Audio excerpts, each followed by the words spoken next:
Estamos aqui em mais uma reunião do grupo de fotônica, com a apresentação, então, do Jonatas. Por favor, Jonatas. Bom, boa tarde.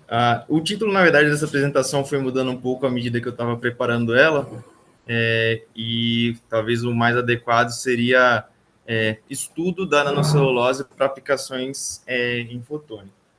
Então, os tópicos que a gente vai abordar nessa apresentação, né, são as características e o que é, como obter essa nanocelulose, algumas aplicações que já têm sido feitas e, por último, os resultados que a gente teve com microfabricação e estudo através do método de Liu. Então, a nanocelulose, basicamente, é qualquer tipo de celulose, né, que tenha pelo menos uma dimensão na escala nanométrica. É um produto interessante porque ele não agride o ambiente, é um composto que é orgânico, que é comum na natureza, existem vários seres que, inclusive, conseguem degradar, né, a própria celulose. E aí, então, como características interessantes, ela tem alta superfície de contato, ela é muito hidrofílica, e espalhada, né, por toda essa cadeia polimérica da celulose, a gente tem vários grupos de hidroxila que podem ser substituídos para você funcionalizar de alguma forma essa celulose. E aí, então, a gente tem essa possibilidade, né, de aplicar, por ser um material que é muito diverso e que a gente pode aplicar em várias formas, a gente pode substituir materiais sintéticos, materiais poliméricos, para poder conferir características distintas a combinações de materiais. Inclusive, a gente vai ver um exemplo disso no uso de celulose para o fortalecimento de misturas de cimento, por exemplo. E aí, então, né, como a gente pode ver e encontrar na literatura, vai ter várias aplicações. Na biomedicina, para fazer embalagens alimentícias, na indústria de eletrônicos, ou na confecção de sensores, né? Na indústria de cosméticos, enfim, são várias as aplicações da nanocelulose. E para se obter a nanocelulose, a gente basicamente classifica em 3 grupos distintos: as nanofibras de celulose, os nanocristais de celulose e a nanocelulose bacteriana, ou simplesmente celulose bacteriana. No primeiro caso, você vai obter essas nanofibras de celulose tanto por tratamento químico, tratamento mecânico, por tipo de moagem, faz uso de métodos ultrassônicos também, ou tratamento enzimático. E aí você pode usar tanto a polpa da celulose vegetal como celulose animal também. Não sei se todos sabem, mas os tunicatos são um animal cordado e que são sésseis, né? Eles ficam fixos no fundo do mar e tem uma parte do corpo deles que é de celulose também. Acredito que o único caso de animal que tenha celulose. E para você obter os nanocristais de celulose, tem esse pré-tratamento químico, mecânico ou enzimático também, mas a parte principal é você fazer uma hidrólise ácida dessa polpa de celulose. E o terceiro, talvez seja o mais simples de todos esses, né? Você simplesmente faz o uso de bactérias, várias cepas de bactérias, elas produzem celulose, e o gênero mais comum que você vai encontrar na literatura são bactérias do gênero como HT-Bacter. E aí, então, né, a distinção entre a celulose bacteriana é que ela é pura, ela é puramente celulose, enquanto as celuloses vegetais e as celulose animal, mas mais especificamente as celuloses vegetais, elas vão ter várias outras substâncias indesejáveis, né, lignina, hemicelulose e outros compostos também, que precisam ser removidos, né, tipo, o motivo pelo qual o papelão é escuro e o papel é claro é por causa da presença da lignina, por exemplo, que ela oxida em contato com o ar e acaba dando essa coloração mais escura. E em quesito de aplicações, a gente tem várias, né? Então, como eu comentei no começo, foi feito um estudo para verificar, né, com a adição de nanofibras de celulose auxiliaria tanto no fluxo, e foi verificado, né, ela auxiliava o fluxo da pasta de cimento e também a resistência a encolhimento, né? Você, depois da secagem do cimento, diminuiu sua largura e a área de fratura. E há também uma mudança de coloração com o percentual da celulose que é adicionado, mas para efeitos estruturais houve uma melhoria nesse estudo. Também um outro estudo adicionou nanocelulose junto com um biopolímero extraído de escama de traíra, e aí nesse composto misto foram confeccionadas microagulhas que tinham uma resistência boa para você fazer uma espécie, né, de microagulha que fosse biocompatível, que não agredisse a pele, por exemplo, e também fosse biodegradável, feito só com materiais orgânicos. A gente está se aproximando, né, de coisas que são mais próximas do estudo que a gente está desenvolvendo. A gente pode fazer um substrato flexível com a celulose bacteriana, por exemplo. Esse estudo desenvolveu. Foi essa polpa aqui que está visível, né, esses círculos, são o filme, vamos dizer assim, de nanocelulose bacteriana, e aí então foi feito um tratamento de secagem sobre esse filme fino e flexível, foi feita uma impressão, e depois você faz o electrolysis plating com ouro, cobre e níquel, e aí então é possível você fazer a solda e fazer disso mesmo o seu substrato para um circuito eletrônico. Então confeccionou-se tanto sensor flexível de batimentos cardíacos, como também um sensor de temperatura.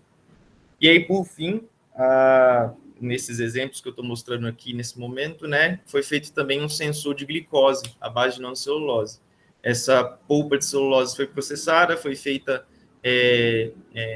colocada em escala nanométrica, né, e aí, então, por meio de spray coating, nessas máscaras, aqui embaixo você pode ver o resultado desse spray coating. E aí, então, né, quando você adiciona uma solução com glicose, aqui na esquerda tem a variação das concentrações de glicose com um corante que indica a presença da glicose. Ele vai variar, né, do branco para o verde até o marrom. E se você adiciona uma solução de ácido sulfúrico, fica uma escala mais monocromática, mais fácil de você perceber a presença da glicose. Aqui embaixo tem, então, a aplicação da solução de glicose nesses sensores funcionalizados, né, da nanocelulose.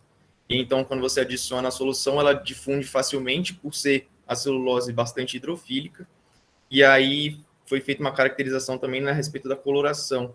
Então, a gente vê aplicações até mesmo na área de sensores biológicos e um pouquinho vendo aí de microfluídica também. Mas então, o que a gente tem feito para caracterizar a nanocelulose é tentar verificar nela as propriedades que ela tem, né, quando a gente faz a microfabricação de fluência de threshold, por exemplo. E aí, então, a gente conseguiu, com um grupo de biotecnologia molecular, do professor Igor, essas amostras de deposição de nanocelulose sobre lâminas de vidro. É uma celulose que tem a origem do bagaço de cana, e aí, então, né, você está aí adicionando um valor agregado em uma substância que normalmente 27 milhões de toneladas são descartadas por ano no Brasil, e aí você adiciona esse valor a um produto que seria refúgio. E aí, então, você pode tanto depositar essa nanocelulose sobre os filmes de vidro, sem filtrar, ou também filtrando, porque você vai ter essas nanofibras padronizadas sobre esse substrato de vidro. E aí, então, essa é a amostra, assim, a filtragem, a gente vê que ela também varia bastante, né, o tamanho, a espessura das fibras que estão presentes. Acho que acabou ficando um pouquinho escuro a imagem. Cadê meu mouse? Sumiu.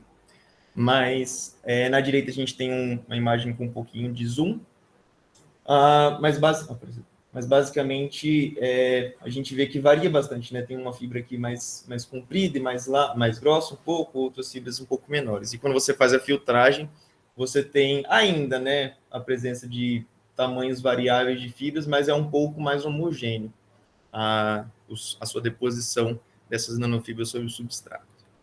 E aí, então, né, o método de dano zero, que ele é conhecido por boa parte do grupo, se a gente modelar um feixe gaussiano e a gente fizer essa integração no tempo, a gente encontra a fluência desse feixe. E aí, então, focalizando um pulso na superfície da amostra, a gente tem um padrão circular, e a gente pode caracterizar, né, o raio, ou o diâmetro também, né,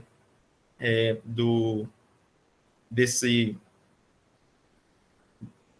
perdão, do dano, desse sulco que é feito na superfície, a gente relaciona esse raio com a energia do pulso, que é esse EP. A gente pega, né, a potência média que a gente consegue medir do feixe e divide pela frequência do feixe. A gente então tem energia por pulso, para que a gente possa encontrar a energia de gatilho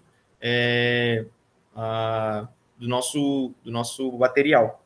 E aí, então, né, encontrando essa energia, a gente encontra também a fluência, através do fitting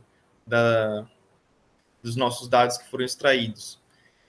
Então, para a amostra sem filtragem, essa daqui, foram feitas 9 medidas, com 9 potências médias distintas, elas estão crescendo nesse sentido. Peculiarmente nessa daqui, a gente vai ter comentado melhor depois, mas tem uma diminuição, um passo que diminui com o aumento da potência. A gente achou isso um pouco anômalo, assim, por se dizer, né? E aí, um fato que é interessante é que é possível verificar que há dois comportamentos. E aí, até, né, um trabalho que foi feito aqui no grupo anteriormente, a gente vê que para algumas substâncias a gente tem primeiro só a modificação do material e depois, de fato, a ablação. E como eu disse, né, que no gráfico dá para perceber, sempre com o incremento de energia acontecia um aumento também do raio do nosso suco que estava sendo feito ali na amostra de celulose, mas esse penúltimo ponto, ele deu um pouquinho abaixo. Então, o tratamento matemático que a gente fez, né, para o fitting dessa segunda reta, desse segundo comportamento, foi feito considerando esse ponto, e esse com asterisco foi excluindo esse ponto para ver se isso modificava muito, se ele estava causando um erro muito grande na nossa análise. E aí, então, a energia de gatilho, né, foi 1,40, mais ou menos 0,9 nanojoules nessa primeira parte, nesse primeiro comportamento, só de modificação, e aí depois para a ablação, de fato, ela é um pouco maior. E também foi encontrada a fluência para esses dois comportamentos do nosso material. E, mais uma vez, né, esse verdinho um pouco mais claro e com asterisco excluindo-se esse penúltimo ponto, que é anômalo. Para o caso da amostra de celulose já filtrada, de novo a gente pode ver, né, que ela é um pouco mais limpa, com menos impurezas, ainda assim elas estão um pouco presentes, não uniforme, né? Mas o resultado que a gente teve com o gráfico foi esse daqui. Essa energia de gatilho, a fluência também, para os dois regimes, o regime de modificação do material e o regime de ablação propriamente dito. E aí, comparando, né, a gente pode ver que para a amostra filtrada, a fluência ela vai ser um pouco menor, em média, aí, aproximadamente metade da fluência sem a filtragem. Então, a gente vê que a filtragem ela modifica nas propriedades do material, no sentido de que ela torna ele um pouco mais padronizado, e a gente vê. Eu estou falando aqui, mas eu não domino tanto, né? O Mário está colaborando comigo, ele saberia muito melhor explicar os pormenores desse método para vocês. Mas o interessante também que a gente achou, né, de ver outros biopolímeros e ver como essa fluência também se manifesta. Para quitosano, o trabalho também feito aqui no grupo foi encontrado 62 milijoules por centímetro quadrado. Para esse daqui, que é uma... Eu esqueci que substância precisamente esse daqui agora, mas ela é sintetizada por uma proteína, ou é uma proteína, agora não lembro direito. É uma composição de, na verdade, 80% da gramicidina A, 5% da gramicidina B e 15% de gramicidina C. Ela, por si só, não é uma substância, né? Mas ela é uma mistura de outras substâncias. E foi feito um estudo também, né, para dentina e para esmalte dentário, e verifique-se que eles são materiais muito mais duros, né, e a fluência deles vai ser bem maior do que a fluência da celulose, que a gente percebe, né, um material menos resistente. Mas, a princípio, esses são os resultados que a gente tem até agora. Essas são as bastantes referências dessa apresentação, e eu estou totalmente aberto a qualquer crítica ou comentário para que a gente possa elaborar melhor esse estudo que está sendo feito. Obrigado.